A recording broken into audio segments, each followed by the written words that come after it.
Assalamualaikum warahmatullahi wabarakatuh. Perkenalkan, nama saya Rahmat Jegani dari kelompok 3 Sejarah Indonesia.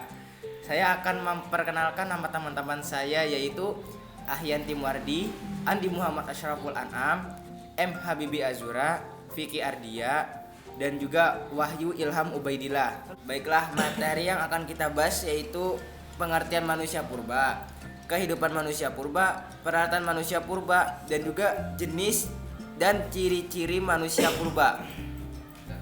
Baiklah, yang pertama kita akan membahas pengertian manusia purba. Jadi, pengertian manusia purba, sejarah, ciri, jenis dan kehidupan manusia purba disebut juga dengan prehistoric people atau manusia prasejarah. Adalah jenis manusia yang hidup pada zaman yang belum mengenal tulisan.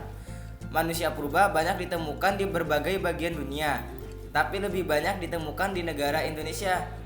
Fosil-fosil yang ditemukan di berbagai daerah di Indonesia, salah satunya ada yang sudah berumur jutaan tahun yang lalu. Untuk mengetahui keberadaan kehidupan manusia purba lebih dalam, Anda bisa melihat sisa-sisa tulang manusia, hewan, dan tumbuhan yang sudah menjadi batu atau jadi fosil, atau bisa melewati peninggalan-peninggalan peralatan yang digunakan oleh manusia purba, seperti peralatan rumah tangga, senjata bangunan, atau perhiasan. Baiklah, pengertian selanjutnya yaitu kehidupan manusia purba yang akan dibacakan oleh Wahyu Ilham Ubaidillah. Kehidupan manusia purba zaman ketika manusia purba hidup merupakan masa di mana seluruh kehidupan masih bergantung dengan alam. Pola kehidupan masa purba antara lain sebagai berikut. 1. Masa berburu dan mengumpulkan makanan. Pada masa ini, manusia berburu dengan tujuan untuk mengumpulkan bahan makanan bagi kelompoknya. Ciri kehidupannya adalah 1. Tidak memiliki tempat tinggal tetap. 2. Hidup sendiri atau dalam kelompok kecil. 3. Mengumpulkan makanan berupa umbi-umbian. 4. Menggunakan kapak genggam untuk berburu hewan. 5. Menempati gua. 6. Membuat lukisan cap jari tangan dan babi rusa dalam keadaan terpana. Lukisan tersebut dibuat menggunakan warna hitam, putih, dan merah. 2. Masa bercocok tanam. Pada masa ini, manusia telah mengenal bercocok tanam dan tinggal dalam suatu wilayah lebih lama. Ciri-ciri kehidupannya adalah 1. Mulai menetap di sekitar lokasi bercocok tanam. 2. Mulai mengenakan pakaian dari kulit hewan dan kulit kayu. 3. Membuat rumah dari kayu. 4. Berpindah jika tanah sudah tidak subur. 5. Menggunakan alat bercocok tanam seperti mata panah, liung, persegi, dan kapak lonjong. 6. Gunakan perhiasan. Selanjutnya akan dibacakan oleh Vicky Ardian. 3. Masa pengenalan kepercayaan. 3 kepercayaan utama pada masyarakat purba yakni kepercayaan animisme.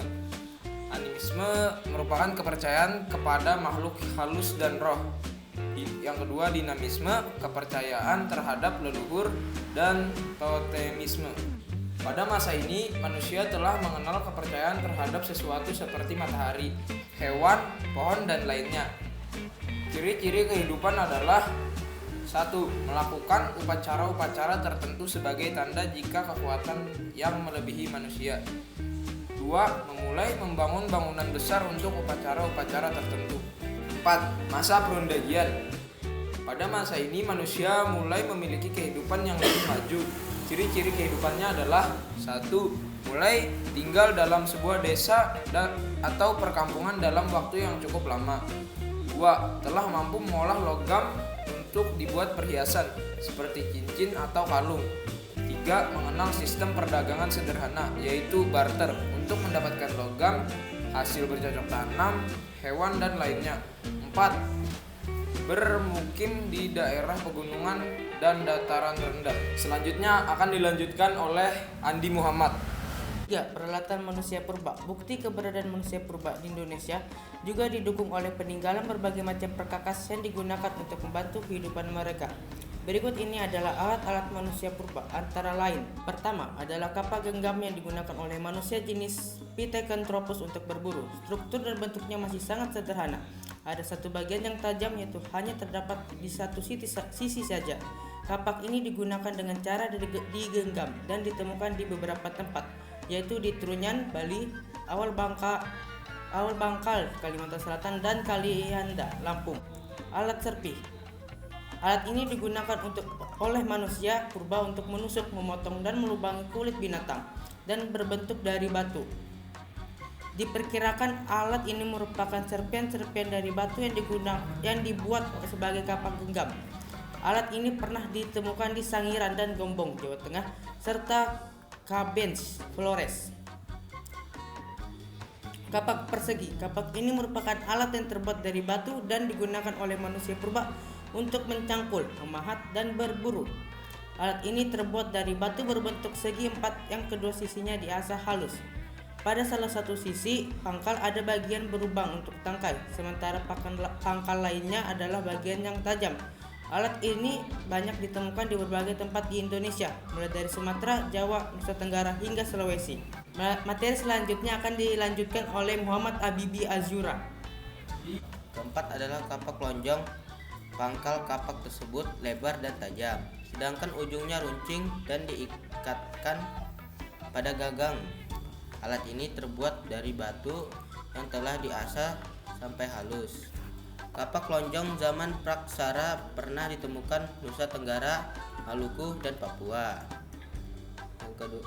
Selanjutnya, kapak corong. Kapak corong yang terbuat dari perunggu dan bentuk bagian atas mirip dengan corong.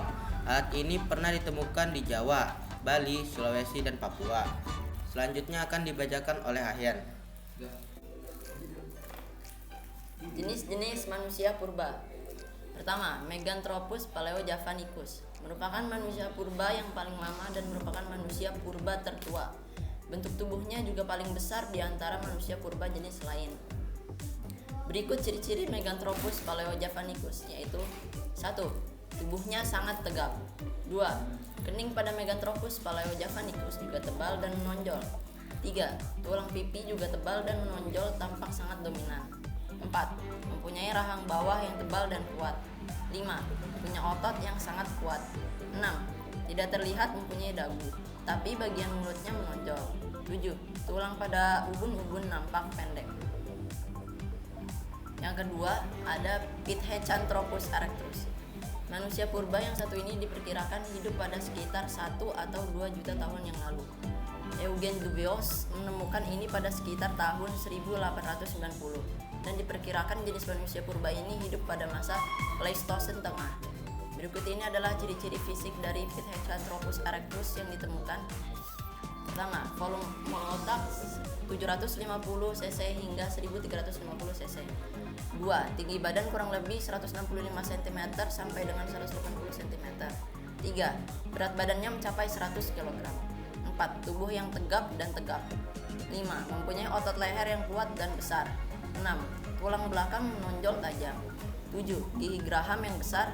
Dan 8. Pipi tebal. Selanjutnya ada Pithecanthropus mojokertensis.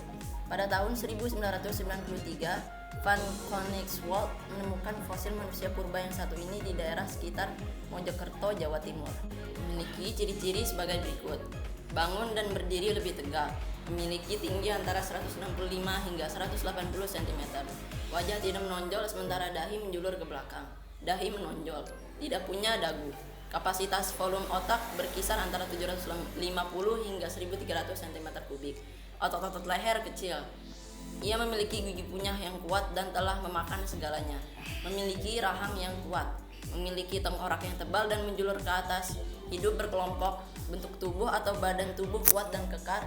Bentuk hidung lebar. Tulang pipi menonjol. Selanjutnya ada Homo sapiens. Spesies manusia purba yang satu ini merupakan spesies yang termuda serta paling mendekati bentuk manusia seperti zaman sekarang. Pada era kehidupan mereka diduga bahwasannya mereka sudah memiliki tugas masing-masing bagi setiap anggota keluarga mereka atau kelompok mereka. Ciri-ciri Homo sapiens atau Homo erectus. Karakteristik atau ciri-ciri yang terdapat pada jenis manusia purba ini adalah sebagai berikut. Mempunyai dagu. Mengalami suatu penyusutan pada otot bagian tengkuk. Mempunyai volume otak sekitar 1000 cc sampai 1200 cc. Mempunyai pemikiran yang paling baik. Mempunyai tinggi badan sekitar 130 cm sampai 210 cm. kening sudah tidak lagi menonjol, memiliki kemampuan untuk berjalan tegap serta tegap, mempunyai bentuk rahang dan gigi yang kecil, serta memiliki karakteristik seperti manusia ras Australmelanosoid. Saya Ramaja Gandhi. Saya Vicky Ardia. Saya Wahyu Elhamdulillah. Saya Andi Muhammad Asraful An'am. Saya Muhammad Habibi Azurah. Saya Yanti Mardi. Sekian dari kelompok kami. Mohon maaf bila ada salah kata ataupun informasi yang kurang lengkap, mohon dimaafkan. Mungkin itu saja dari kelompok kami. Wassalamualaikum warahmatullahi wabarakatuh.